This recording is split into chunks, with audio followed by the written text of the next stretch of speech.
Hello and welcome back to my channel.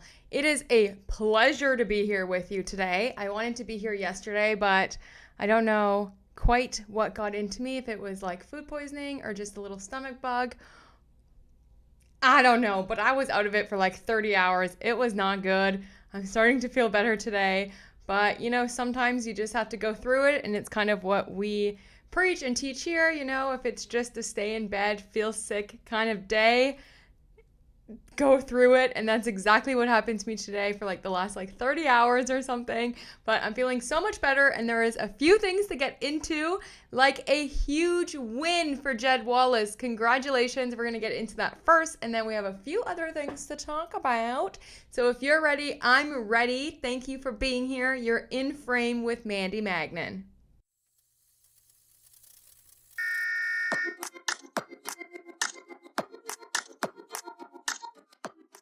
If you remember, just a few days ago, last week, we went over the 800-page response from Blake Lively to be dismissed in Jed Wallace's case, as well as jurisdiction and get it moved out of Texas, etc., etc. But then we went over Jed Wallace's juicy response. It was so good. It was filled with a ton of new information, including a lawsuit that Fake Lively first sent and then retracted to get information and discovery to prove her smear campaign, which never happened, because before they were able to provide her with discovery to let her know that, hey, what you're claiming here isn't true. Here's the proof. This is what we did. She removed her lawsuit. This is the second sham lawsuit that she filed. However, Jed Wallace did reply. We went over it in our last video. He dragged her. I mean, it was so good. So her motion to get dismissed from Jed Wallace's lawsuit has been denied. It is denied without prejudice, so it is subject to refiling in light of the plaintiff's first amendment. The plaintiff in this case is Jed Wallace, and this is a big win for him because Blake Lively will not be getting dismissed, even though they're still trying to fight for jurisdiction rights. But yeah, the case will continue, and this is really good news that finally a motion or one of these parties who are trying to get dismissed have been denied. This is really, really good. This also happened last week with Stephanie Jones, who was trying to get dismissed. Her motion has also been denied as well, but they do have an opportunity now to refile. And in my humble opinion, I hope nobody get dismissed. I hope nobody gets dismissed. I hope the New York Times doesn't get dismissed. Ryan Reynolds, for sure, please, no, do not get dismissed. And of course, Blake Lively should not get dismissed. The fact that she's even filing motions to be dismissed in these court hearings that she started is absolutely unbelievable, but they are unbelievable. Why are they unbelievable? Because this is not real life. This is not real life. I cannot believe what they're doing right now. A lot of people are like, oh, their PR team is working overtime. I don't think they're listening to their PR team. I don't think they're listening to their law team. No lawyer would tell their client who is going through the biggest publicized lawsuit in who knows how long, I mean, since forever, ever, to be doing what they're doing. And if you think of all the times we used to see Blake Lively and Ryan Reynolds in the public eye, it wasn't that much, not as much as this past week. And what I think they're trying to do is rewrite history, because it's just absurd what they're doing. I mean, all of these outings and all of this stuff, like when we all know that she has a huge $400 million lawsuit pending against her, number one, from the Wayfarer Parties, and a $7 million lawsuit pending that has now just been denied for her to get dismissed of in Texas with Jed Wallace.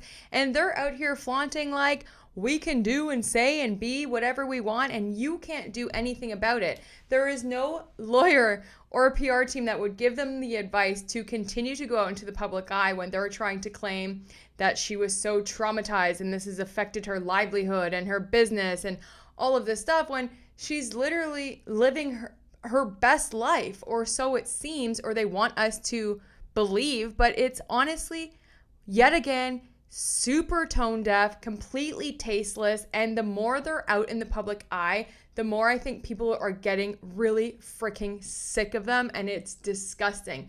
But I think what they're trying to do is the more publicity they get of all of these outings, the more we won't uncover what's actually happening behind the scenes. And I think they're trying to rewrite history to make us seem like, I don't know. It's just so bizarre. And what's very weird is to have all of these huge movie premieres, like all around the world, all of this stuff for a movie that's gone straight to streaming. Like one, yeah, I get it. One in New York or wherever the movie was shot, or like one or two, yeah. But the continuation of it for a movie that's what? What is going on? And Emily Blunt, girl, what is you doing up there? What? Okay, we get Hugh Jackman. We already know where that's coming from. But what is going on? And on top of being out at the Another Simple Favor, they were able to go to Hugh Jackman's off-Broadway show, which I don't think is going to be a good look for Hugh Jackman, honestly, for his show. But also, a lot of people are trying to tell Hugh Jackman to stay away from them for now. But it's very interesting that they're able to go to the Time 100, the SNL 50. They're doing the Hugh Jackman's off-Broadway show. But they didn't go to Gigi Hadid's birthday party, and they're all supposed to be besties. So that's very interesting that they didn't attend that, but they're able to go to all of these other things. Is something brewing within the friend circle? Are the dragons getting a little bit furious at their mother? Just like a picture that was posted on Hugh Jackman's IG is like seeing these three men laughing and living their best life, and the sinister laughing, I feel like behind it, of we can destroy anybody. It's them. They have projected everything that they can do to someone onto Justin Baldoni and claim that him and Wayfarer did what they're actually capable of doing and what they actually did. Through now we have so many court documents, we have so many records, so many receipts showing that they actually were the ones. By they, I mean the middleman here. But they actually were the ones that were doing the smear campaign. It wasn't the other way around. And everything that they've said are projections of what they were actually doing to Wayfarer and Justin Baldoni and not the other way around. So for them to be standing here in the middle of this lawsuit while the Wayfarer parties are suffering and are like not in hiding, but obviously are laying low, which is what you're supposed to do. All of this, all of these stunts, all of these PR stunts, and all of these laughs and smiles and giggles and everything that they're posting on social media and all the stuff they're doing is going to come back to bite them. 100%. Blake, you cannot be in a lawsuit claiming all of this emotional damage while you're still out here literally, like smiling and laughing and doing all these interviews and press tours. Have you guys lost your mind, or do you just not think that $400 million is a big deal? Not only the $400 million, you literally accused a man of being a sexual predator. You accused him of repeatedly sexually harassing you on a set. You accused not only Justin Baldoni, but Jamie Heath, Steve Soweritz, the Adam Moonshin who played the OBGYN, Melissa Nathan, Jennifer Abel, all of these people. Not only that, but all of the cast and crew who are around you who let that happen. Everyone that let that happen. You literally sought to destroy these people's lives because they didn't like you, because you were losing a PR battle that your own husband designed for you to lose. And right now, I feel like your husband, if he's the one that's leading you to do all of these PR moves and do all of this stuff, if it's Ryan Reynolds and Maximum Effort getting you out there in the public eye over and over and over, he's your biggest op, girl. He's your biggest op, because you should not be doing any of the things that you're doing right now. It's actually, I just don't understand. It's so disgusting. And talk about actual damage control. Blake Lively posting on her IG stories about Anna Kendrick when she was on a late night talk show. This woman, insanely talented. I mean, it's bonkers. I want this as my ringtone, please and thank you. Get out of here. Just so gross. We all know how Anna feels about you. Now you're trying to do like damage control to prove a point that like not all your co-stars hate you and that you're a good person, that you and Anna Kendrick are so tight. They're trying to rewrite history. It is so crazy. And how do I know that? Because this is so insane. What is she doing? Tonight, Seth Meyers Seth Meyers has booked Blake Lively's first talk show appearance since the Justin Baldoni suit. Not only that, but it's been 9 years since she was on the Seth Meyers show. And guess what? Nothing is by accident. Everything is on purpose. Why? First of all, why are you going on a late night talk show? Because Anna Kendrick's doing it? Number one, jealousy. But number two, they're trying to rewrite history because if you don't remember, 9 years ago she appeared on the Seth Meyers show. This interview has been recircling ever since the It Ends With Us premiere because she seems like every time you bring up her pregnancy, she gets very weird about it. And this isn't the first time, this wasn't the last time, but this is the interview that she started. This is exactly how she started her last interview 9 years ago with Seth Meyers. You have a baby at home and you have a baby on the way. Congratulations. What makes you say that? The shark told me.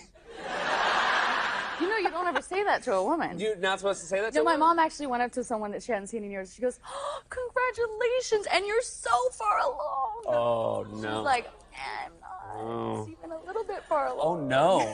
Yeah. That's really rough. Yeah, it was tough. So, How are you? Are you excited, though? I mean, yes, you're guessing correctly. Okay, yes, good. this All is right. not brownies. Thank you. Yeah. I'll let you off the hook. So weird, so bizarre, and now she thinks it's a good idea to go on a late night talk show. Like, it's just so bonkers. I don't know what they're trying to do. I don't know who their PR, their law firm is right now, but like, wow, they must be literally the worst clients ever because no lawyer would ever, oh my gosh, I'm like sick of all of them. Like, I'm so sick of it. I think it's absolutely disgusting. I think it's ridiculous. I think they're trying to like pull a veil over our eyes that have now, that we've seen through it. And they're trying to really like mask who they are and rework their image, but it's just not going to work. Too soon, too late, too soon. And it's absolutely bonkers. Let's see if her PR team or if she got any coaching on how to actually talk to people and be a good person, because all of her interviews are super bad. We saw all of the ones that she did through It Ends With Us. Absolutely ratchet and nasty. And I think what they're trying to do right now is rebrand Blake as being this advocate for women and being this loving mom and wife and all this stuff. And it's just like, no, baby, you're not a good person. You're not a good person, you or your husband. There's just too much that has gone on. Do you know? It's just a little bit too late. You guys need to disappear until you figure out all of this stuff, and then maybe you'll have a chance to come back. But right now, what you're doing is so obvious. It's so in our faces, and people are sick of it. You're making everything worse for yourself. Because how are you going on a late night talk show, going to all of these events, doing all of this stuff, acting like everything is normal and I'm amazing and I'm not in the middle of anything and I'm such a good person. Please love me, love me, love me. When literally last week, it's rumored now that all of your text messages and emails have been requested in a subpoena by Justin Baldoni and Wayfarer. This is exactly what we've been waiting for. I think this is going to prove that Blake Lively and her team and her dragons were actually doing the smear campaign. If you remember when we went over the Jed Wallace, we found out that she actually filed a lawsuit first in Texas against Jed Wallace, and she even told the judge that she needs this lawsuit to go through and get the discoveries from that lawsuit in order to prove the smear campaign, which means that she has no proof, still doesn't have any proof because she pulled the lawsuit. And now, we're probably not going to be able to see it unless they want us to. But yeah, it just goes to show that like the delusion of trying to continue on and push through while you're literally being subpoenaed for destroying people's lives. I mean, just the ignorance and the sheer audacity to be laughing in everyone's face and acting like everything is hunky-dory, I think to me is one of the most disgusting acts I've seen in a very, very, very long time. To me, I'm going to get very serious here, but I think it's absolutely disgusting of them. And I honestly don't know how they sleep at night, because how are you getting all prepped, hair, makeup, wardrobe, all of this stuff, going to all of these events, taking all of these pictures, red carpets, doing all of this, and you've been doing this since last summer through the It Ends With Us PR tour, while simultaneously trying to destroy people's lives, and so far successfully, because they have lost everything so far: awards, bookings, clients, their livelihood. And you, fake Lively, are going on a freaking late night talk show. Am I missing something? There have been a lot of motions filed just in the last couple of days on the Wayfarer case, separate from the Jed Wallace case, where Blake Lively's motion to get dismissed has been denied. There are also a lot of motions filed in the Wayfarer case to get the Wayfarer Parties to reply to a bunch of discoveries, discoverables, etc., etc. I will go over those in the next couple of days, because together they are like over 250 pages or something. So I want to go through them and really give you guys the most relevant timeline of those events, because I feel like there's probably a lot of stuff that isn't needed when it comes to, especially with Leslie Sloan and how her lawyers like to write things up. So I will be going over those next. And I want to let you know, I am currently doing a deep dive, because this is not the first time Ryan Reynolds has done this to someone. I have found out some really juicy information about this whole other case with this whole other movie. It's a video game. I am going down that rabbit hole. It is a lot of information to process and gather. So in the next week, we are going to get into it when it comes to that, because what happens in the dark will come to light, and these people need to be held accountable, and we will get into that. But today, first, we're going to talk about Marvel. Big news this week. Marvel has fired a letter motion to the court to have squashed and a protective order to protect non-party confidential documents. This firm represents non-party Marvel Entertainment LLC. We write to pursuant to Federal Rules of Civil Procedure 26 and 45, Your Honor's individual practices, and paragraph 10 of the protective order, to request that the court squash the subpoena issued to Marvel from the Wayfarer Parties, Exhibit A, the subpoena, and 2, issues protective order prohibiting the disclosure of Marvel's confidential documents by any party or other parties in this action. Alternatively, Marvel requests that the court stay the return date of the subpoena and related documents request after the court decides the pending motion to dismiss of counterclaim defendant Ryan Reynolds. Marvel, I don't know if you're up to date with everything, but Ryan Reynolds is not going to get dismissed. Well, I hope not. If Ryan Reynolds gets dismissed, what an upset to the system, honestly, because he is in the middle of this. So if you're waiting for that motion to get dismissed, that's kind of crazy.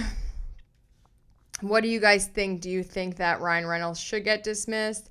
Do you think that he will get dismissed? I mean, I don't know. The subpoena concerns the creation and development of one of the characters in Marvel's film Deadpool and Wolverine.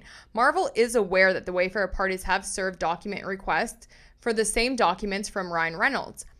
As discussed more fully below, the request documents are proprietary and highly confidential, and their disclosure is likely to substantially harm Marvel. Furthermore, the documents are irrelevant to the claims in this case. The disclosure of these documents would be improper and inconsistent with the federal rules. Background regarding Marvel, Deadpool, and Wolverine, and the allegations at issue.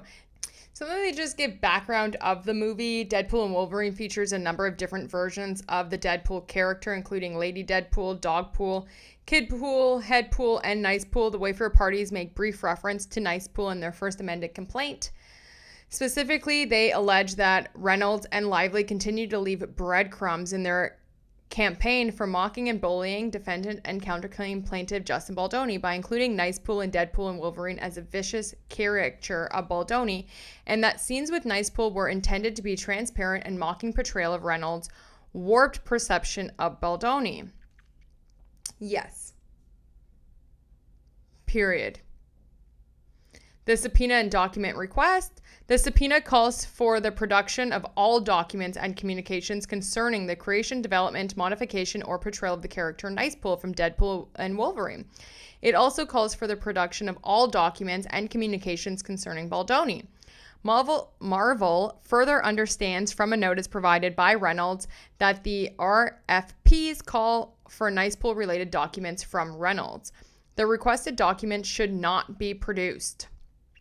On a motion to squash, the party issuing the subpoena must demonstrate that the information sought is relevant and material to the allegations and claims at issue in the proceedings, after which the burden shifts to the movant to demonstrate undue burden imposed by the subpoena. A court may squash a subpoena if it requires disclosing confidential research, development, and commercial information. Pursuant to the protective order in this case, a third party may seek protective order or other relief from this court. A party to this action is requested to produce discovery material that is subject to contractual or other obligations of confidentiality owed to the third party. A protective order prohibiting the production of documents is warranted where the request for the documents exceeds the scope of discoverable information under Rule 2.6, non-privileged matter that is relevant to any party claim or defense and portrayal of the needs of the case. I just find it very hard to believe that, one, the Lively parties, so I include Ryan Reynolds with that, they asked for all emails, phone calls, communications dating back all the way 3 years they wanted from every single Wayfarer employee, from every single person, but yet the opposition is asking for relevant materials that only have to do with Nicepool, and they're saying, oh, it's not in the scope. I just find this it's just very hard to believe. The requested documents are neither relevant nor material. The documents at issue are irrelevant to the resolution of the claims asserted to this case. To survive, the Wayfarer Parties' claim against Reynolds for defamation of false light must be based on false statements of fact, not merely ideas or opinions. What do you guys think about that? I'm not sure here. I think it's a joke, but they're going to try to do everything they can, of course, to protect themselves, their movie, and Ryan Reynolds, since he makes them, this movie grossed $1.16 billion or something. I don't know. It just makes me kind of laugh because I'm like, if you have nothing to hide, then you would present the documents, right? Like, if you have nothing to hide, then why are you trying not to show it? If there was no wrongdoing, then you would just be like, here you go, right? In their FAC, the Wayfarer Parties allege that Nicepool is a character and mocking portrayal based on Reynolds' perception of Baldoni, but identify no false statement of fact. Consequently, the portrayal of Nicepool is not actionable as defamation. Based on the Wayfarer Parties' allegation, Nicepool is clearly a joke and not grounded in any actual basis. So they're saying that it was, even if it was a portrayal of Baldoni, it's a joke, so they're not even denying it.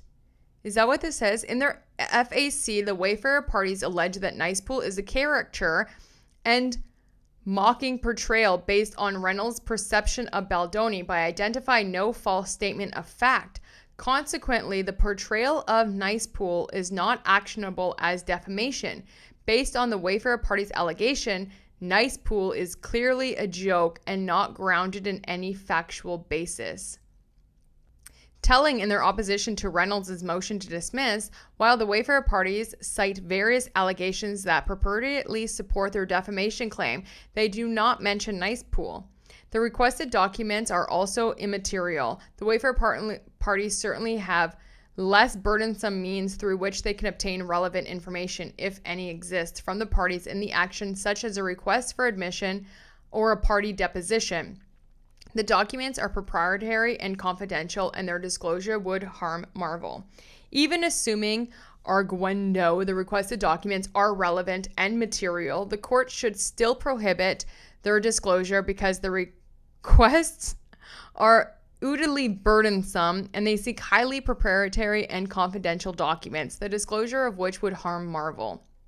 The subpoena's requests sweep broadly, demanding all documents about a character in a major film and all documents concerning an actor, from seemingly anyone related to Marvel. These requests necessarily call for the production of draft scripts, production notes, and other documents related to the development of the film.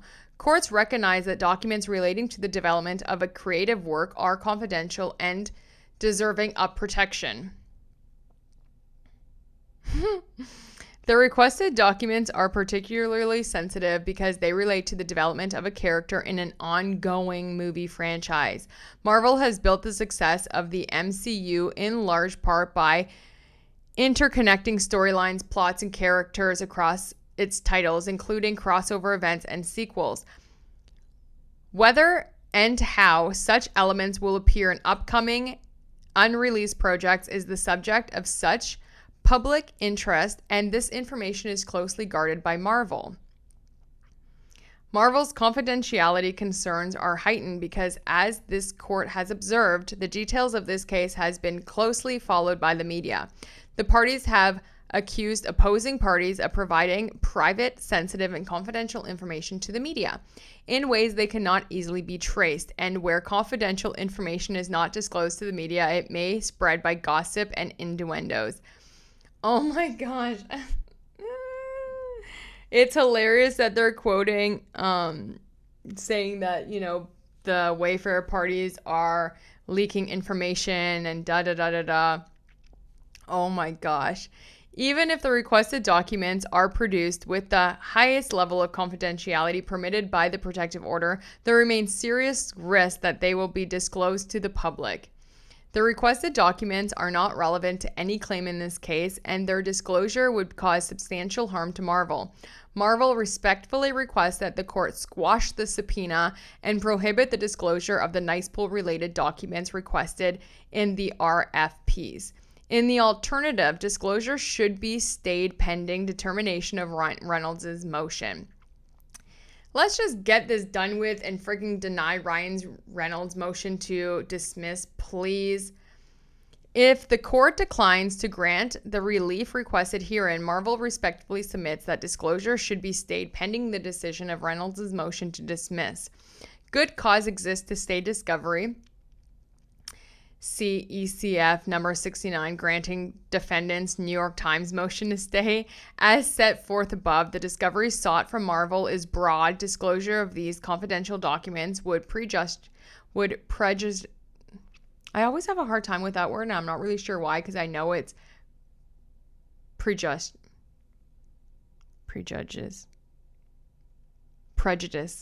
There it is. Disclosure. Let's just go back.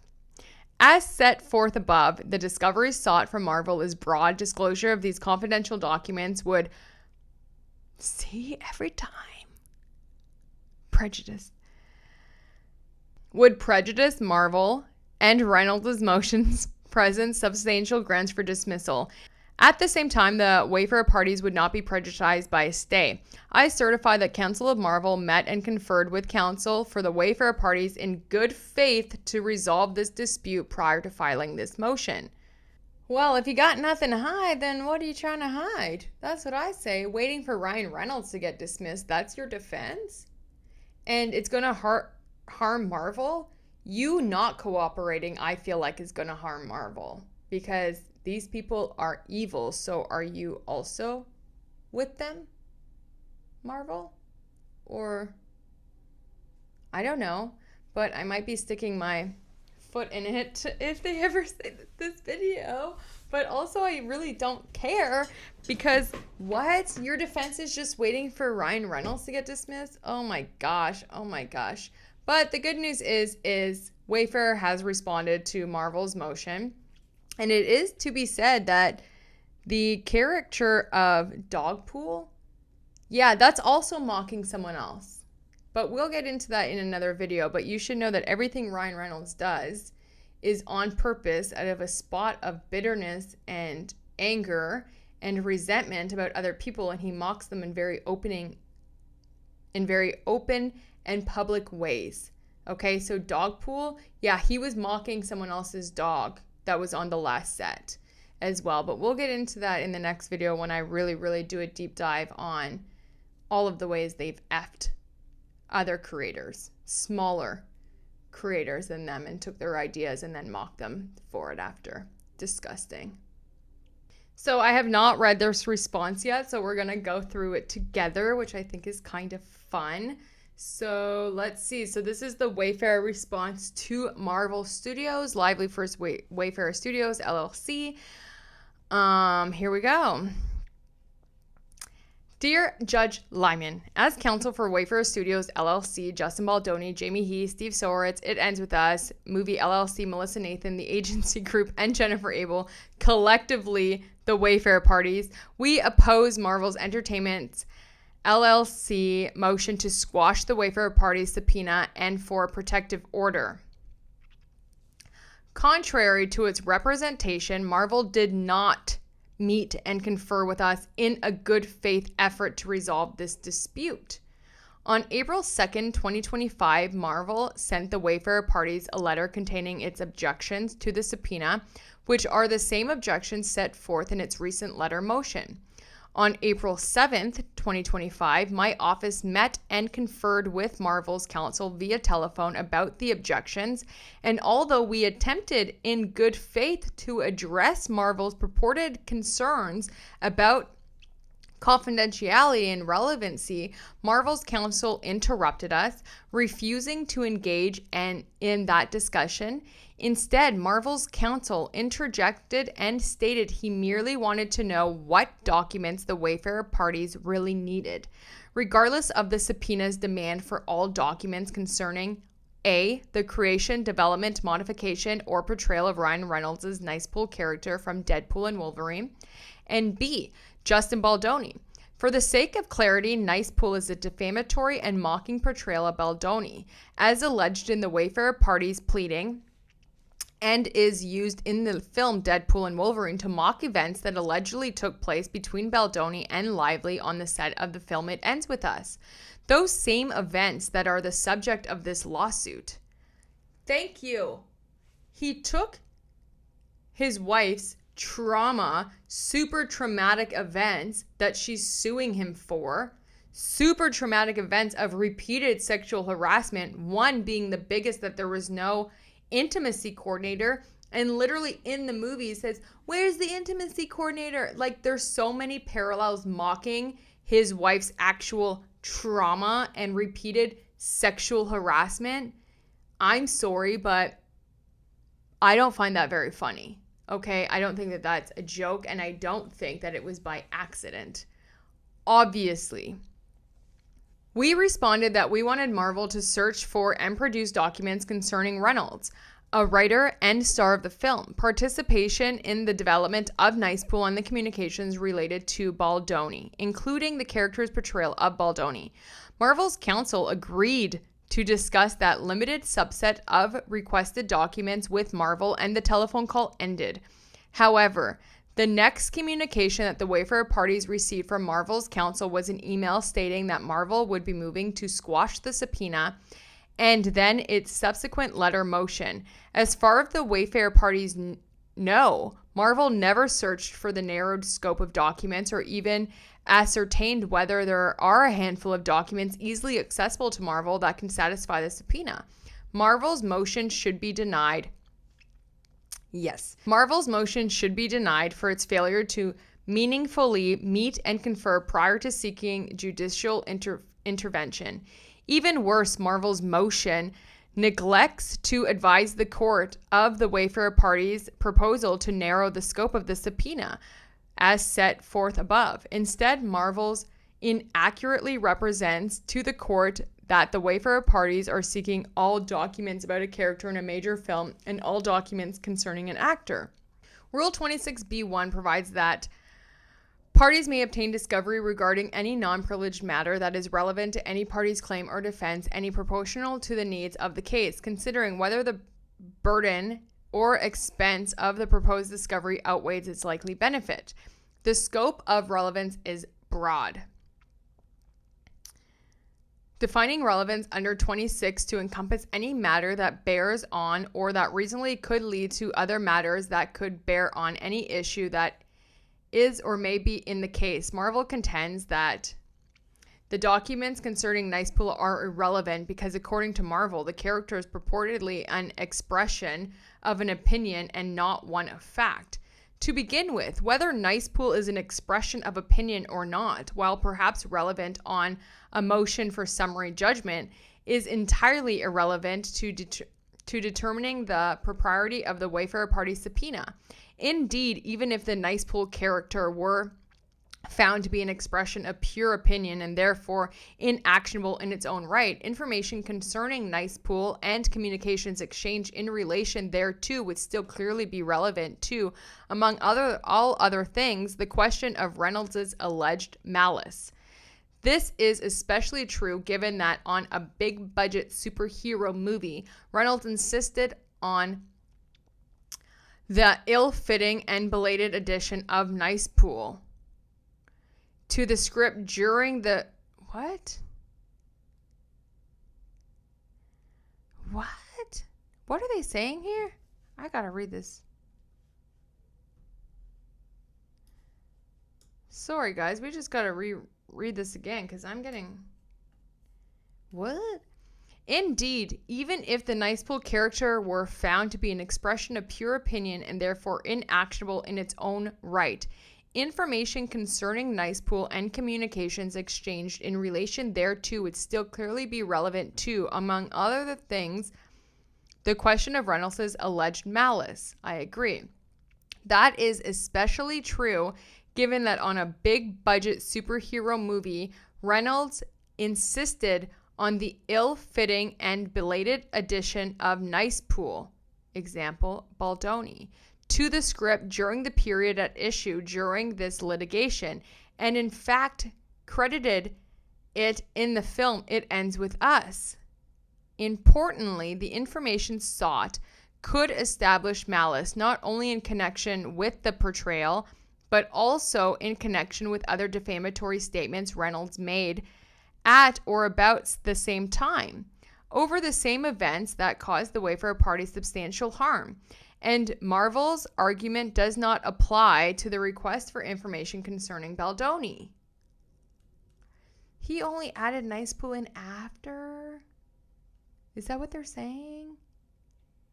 And yeah, having Nice Pool credited in Justin Baldoni's film is absolutely disgusting. Even if it were appropriate to consider Marvel's position as to whether the characters is an expression of opinion under California law, a statement of opinion is actionable if implicitly based on undisclosed facts. The court applies a totality of the circumstances test in which the court reviews the language of the statement and the context in which the statement was made. Under New York law, courts generally consider whether the specific language is in issue has a precise meaning which is readily understood, whether the statements are capable of being proven true, and whether the full context of the communication in which the statement appears, such as to signal readers or listeners that is being read or heard, is likely to be an opinion, not fact. The pertinent facts are most appropriately developed by discovery and presented either by way of summary judgment, motion, and trial. Indeed, the case that Marvel cites for the unsupported proposition that Nice Pool is clearly a joke and not grounded in any actual facts was decided after limited discovery on the issues raised in the motion for summary judgment. That's what when I read that in their other case, I'm like, so what y'all are saying is because it's a joke, it's fine? No, it's not fine. Marvel further argues that the Wayfarer parties have other less burdensome means through which they can obtain relevant documents, if any exist, from the parties in the action, such as a request for admission or a party deposition. First, Marvel does not explain how the subpoena is unduly burdensome, especially given that Wayfarer Parties' agreement to narrow the scope thereof.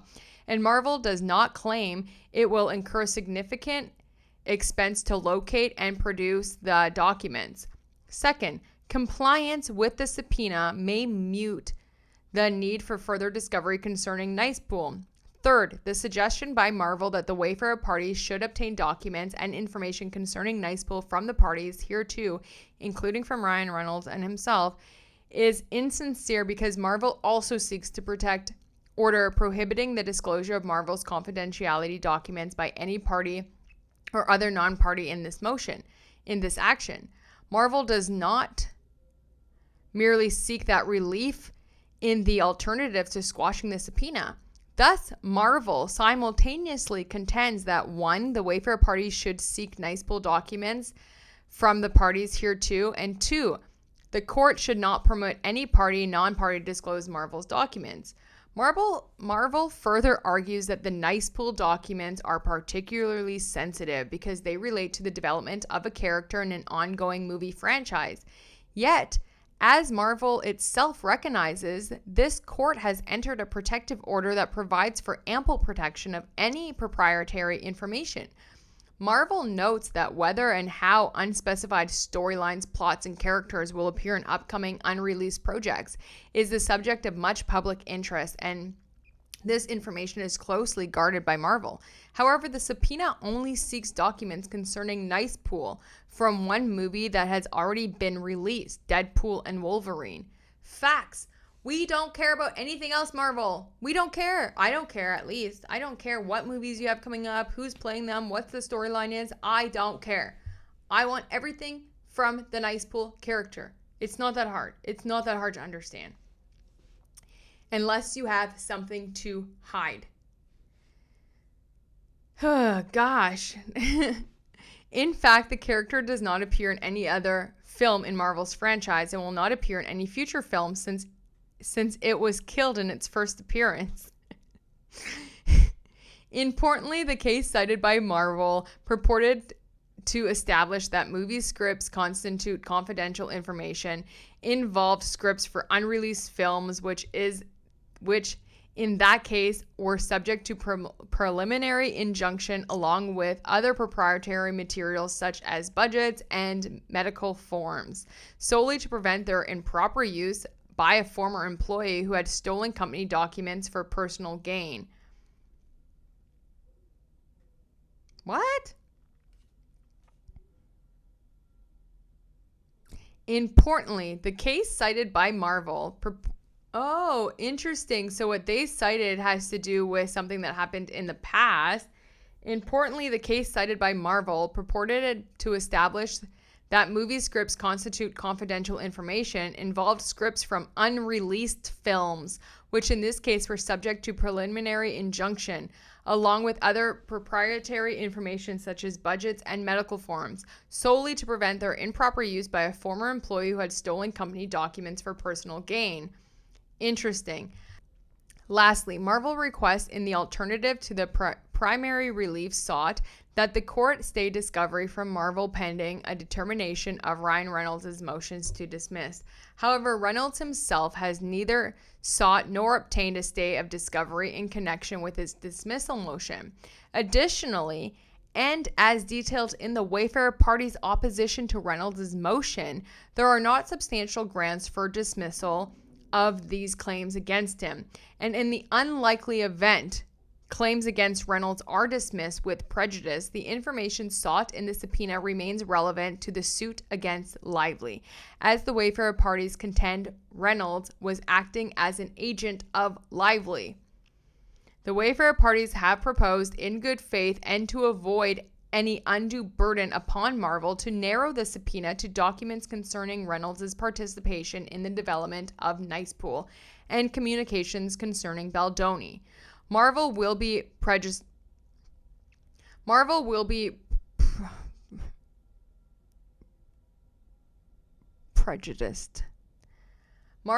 not be prejudiced if the court declines to stay compliance with the subpoena because the film has already been released and any non-public documents can be marked confidential pursuant to the protective order. So what do you guys think about that? Do you think anyone is going to be dismissed? Do you think the Marvel? I mean, I don't know. I just saw a really, really, really crazy TikTok that had, Ryan Reynolds spoke at the Time 100 Summit, and it literally parallels Justin Baldoni's speech that he gave once. Obnoxious as ever, but now watch this. When you're young and you're in your 20s, you're trying, I mean, at least I was, you're trying on personalities like they're shirts. Why does that sound familiar? In my 20s, I would try on, as I call them, the different masks. It's familiar because Justin had said it before. I mean, you're literally just, I'll be this person, I'll be that person. And one day you've stolen from 1,000, so you're a genius, not a thief. And instead of stealing from one, and you've pulled all these different references in and these feelings, and you know yourself. Okay, so you pull from all these references, aka people, and you copy them. But the difference between you and Justin is this. Trying to be maybe something I wasn't at first, and I just realized over the course of my 20s that none of that stuff was working for me. What if I am just myself? I mean, the parallels, the obsession over Ryan Reynolds that Ryan Reynolds has over Justin Baldoni is absolutely crazy. I literally think that Justin Baldoni is the man that Ryan Reynolds for decades has tried to be in the public, but he just isn't because he's a narcissistic psycho, in my opinion, of course, with everything that we know now.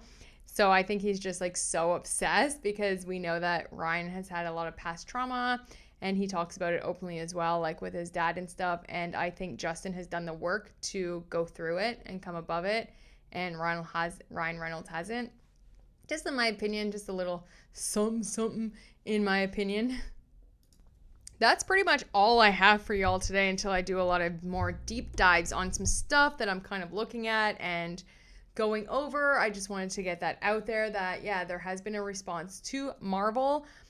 And just reading it, I kind of knew, with what they stated, that it's probably not going to go through because, yeah, if you're waiting on Ryan Reynolds, what about Blake Lively? It's all kind of tied together, and unfortunately, y'all are stuck in this huge, big spider web with Ryan and Blake in the middle, and no one's getting out of it. I don't think anyone's going to get out of it because what you guys did, whether Marvel knew or not that this was based off Justin Baldoni, Ryan Reynolds certainly did, and that's going to be somewhere in there. Yeah, it's going to be very, very, very interesting. Very interesting, but yeah, they have been subpoenaed for now all of their communication, so I think things are going to amp up pretty quickly while they're all over here. Look at this, look at this, look at this. There's a whole bunch of stuff happening over here that isn't working in their favor, and they're like, look at this, look at this. And as long as everyone's looking over here, maybe we're not going to look over there to the stuff that's actually happening. That's what I think is going on. They're trying to pull one over us, but not going to work. It's not going to work. It's actually quite sickening, to be honest. And now it's time to go over a few comments that I got that I thought were pretty awesome. Thank you so much, Cindy. A super comment. Yay! Thank you. Cindy wrote, "Your amazingly honest rant at the beginning was incredibly cathartic for me. It is exactly how I feel: disgusted, angry, speechless at the audacity of BL's lies. I'm sending you this super thanks in hopes that you will continue to express your authentic feelings and anger. Please vent because it makes me feel so much better afterwards. Please do more reactive videos because they are fantastic." Well, I'm sure there will be some reactive videos tomorrow after we see Blake Lively be on a late night talk show. In the midst of all of this, she just is going to sit down on Seth Meyers' couch, and act like everything is fun. And I'm sure he has very strict rules on what he is able to say and not able to say, because, I mean, the elephant in the room, if they don't bring it up, that is so weird and effed up. But if they do bring it up, she can't, what is she going to say about it? I mean, the whole thing, the fact that she's going on this show is mind-boggling. Yay Bolender says on the video of the Time 100 speech on Blake Lively, "Thank you regarding Giselle Pellico. You are the first one on YouTube talking about this, at least in what I heard so far. How dare she talk about this woman? I was shocked. I heard that Giselle Pellico was in that list too, but Blake Lively had to steal her moment." Yeah, I actually am kind of super disappointed that more people didn't cover Giselle Pellico being there. I think if anything, she should have been a titan. I mean, the movement and what she did for women and how she stood up to over 50 men that raped her, and her husband who coordinated it all is absolutely disgusting. To give Blake Lively a microphone for falsely accusing someone of a #1 a smear campaign that's been proven that it didn't happen, doesn't even have to go to court. We already know it didn't happen just by the text messages that were proven to be cherry-picked. And also the sexual harassment, which has already been debunked, I mean, in all of her claims. So to give her the microphone and to shed such a spotlight on her, and we keep doing it over and over and over, I think, ew. I think Giselle Pellico, as well as a lot of other women that were there that night, should have definitely been in the spotlight for women and women empowerment, not Blake Lively and this new advocate that they're trying to make her out to be. And the last comments we'll just go over, and I thought this was pretty cool because everyone's kind of talking with everyone, and I love that kind of community, and I'm here for it, and I agree with all of these comments. Baldog1 said, so she had to reach back 40 years for a story that didn't happen to her and then make it appear like a man attacked her. This is disgraceful. This is about Blake Lively talking about making us try to believe that a man almost unalived her mom almost 40 years ago. It turns out that it was actually a female coworker. It's just absolutely disgusting. I totally agree. It's very disgraceful to have to even dive back over 40 years ago to share a story that isn't even your experience and it not even be true to what you were insinuating. I mean, was she a liar, pants on fire this time? No, because she didn't quite say that, but she definitely insinuated it and tried to manipulate all of the headlines, which it did, to insinuate that, to make us feel bad for her that her mom went through this with a coworker and now she's going through it. And it's not even the same it's not even close. It's so weird. But then Angela Youngman commented back saying, definitely not the only one who thinks it's crazy, unbelievable. I don't even care about Hollywood. I care about anyone with power taking advantage of others and trying to show the world that evil wins. There has to be justice in this case. It represents so much more than even the future of Justin Baldoni. And Angela, I totally agree with you. As someone who always wanted to be in Hollywood, and my whole dream, my whole life was to have an audience and be an actor and write and be in movies and all of this stuff, I never gave much thought to actual celebrities and Hollywood and their lives, and never saw really the evils that come out of there until this case and the parallel, of course, that it had on my life at the time. And now I just can't unsee it. Like, I can't go back and unsee that they are evil. Like, to do the things that they've done to people and still be out smiling. And I mean, it's just unbelievable. Exactly what you said. It's absolutely crazy. And I fully agree with you. And now, just to finish us off, a little bit of Whatchu Watching. Oh, Nick. Okay, so I watched The Handmaid's Tale this week's episode. Did anyone else watch it? Nick, I was rooting for you, man. I was rooting for you. That's all I'm going to say about that. Okay, that's all I'm going to say about that.